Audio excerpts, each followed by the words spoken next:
What's up, guys? Welcome back to the channel. I'm Mike, the Everyday Money Guy, and if this is your first time to the channel, hit that subscribe button to grow your wealth, increase your success, and reach financial freedom. While you're at it, also hit the like button. That really helps this channel and this video. So you wake up, you just turn on the TV, the futures markets are on, everything is going in the toilet. Opening bell comes around, all of your stocks, all your equities are selling off. What are you going to do? You're sitting there and you're just watching dollars just evaporate into thin air. You're in a panic. What are you going to do? So first off, what you need to do is you need to turn the TV off, take a step back, take a deep breath. There have been several large market sell-offs in the last 100 years. And in addition to that, as of late in 2020, there's been wild market fluctuations where it'll go up or down 3-5% a day. And so these things are not uncommon, and there's no reason to really panic. Let me give you some context on that. Some of the larger crashes have been 1929, the start of the Great Depression. In that time, the S&P lost almost 90% over 3 years. And that one had a little bit different component to it. As the market was going down, the federal government attempted to tighten fiscal policy, which really put a stranglehold on the economy until the mass production of World War II started to bail it out. Black Monday, I believe it's 1986 or 7. I just have it listed down here as Black Monday. That was a 22.6% sell-off. In that time period, 9/11 had a 14% decrease in the first week following 9/11, and the Great Recession starting in 2008, that ended up falling 50% altogether over the course of time. And then the latest large sell-off, the COVID-19 sell-off in 2020, was about 25 to 30% down at from its high to its low at the time that it was. So in light of that information, we've had all of these crashes and sell-offs, and we've had point swings, 3 to 5, 6% in one day. But the thing that you got to take away from that is now, it's October 1st, 2020. We are above where every one of these crashes started. But the Great Depression, Black Monday, 9/11, the Great Recession, the COVID recession, there was a December crash, I think in 2018. Doesn't matter. We're above all those. We're not at the all-time highs for the stock market, but we will get back to all-time highs at the stock market, because stocks and equities will always go up over time.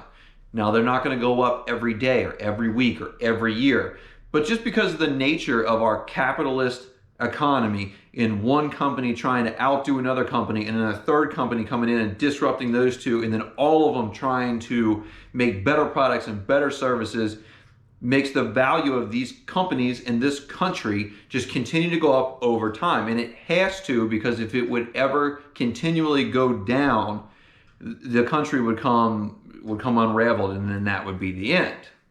So while the market is crashing, you're watching it live on television now, or live on your internet browser, as you can do easily these days. You're thinking, what are your options? And this is where you've got to make some hard choices, because there are basically three options. The worst is to sell either on the way down or while it is at the bottom. If you sell, the only thing that you do is you lock in those losses. You may be able to use those for a capital loss to offset against your taxes, but the bottom line is that if you panic sell after the market has gone down 10, 20, 30%, boom, you're locked in, losses, done. You are going to have to reinvest that money at some point, and then hopefully it comes back. Your next best option is just to do nothing. And this would be like if you were so terrified that you could not put any more money into the market. And that's what I mean by do nothing. You just stop everything.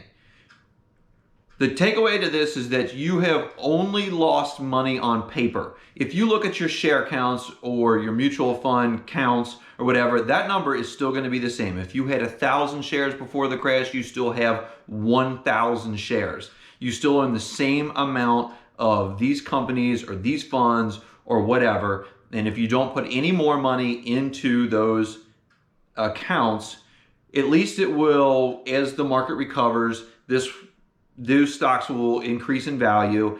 And if you have any dividends that you reinvest, those will buy shares at a cheaper price. So that is the second best thing to do while the market is going down. The next best thing to do is to just continue your plan, continue your purchasing plan that you have. If you dollar cost average, if you just have money taken out of your checks, put in a 401k, a 457b, Roth IRA, whatever it is, that's basically dollar cost averaging. It's just to keep putting that money into those accounts, because as the stock price goes down, those dollars that you're putting in will buy more shares than before. So if the market, let's say, was at 1,000, that $100 or that $1,000 buys one share. If it goes down to 500, that $1,000 now buys 2 shares. And so when it comes back up, instead of having 1 share, you'll have 2 shares. But it's usually on a much broader scale than that. So that would be your, I would say, second best option. I know I said 3 to start with, but I really meant 4, because your very best option is to buy more. So let's look at it like this. When do people go out and buy items? Like TVs, they want a new TV for the Super Bowl. They'll go out and buy that on Black Friday when the prices come down to the very lowest. Buy a car at the end of the month because they're trying to move inventory, so the price is going to be the lowest. Almost everyone tries to buy items when they're on sale except for stocks.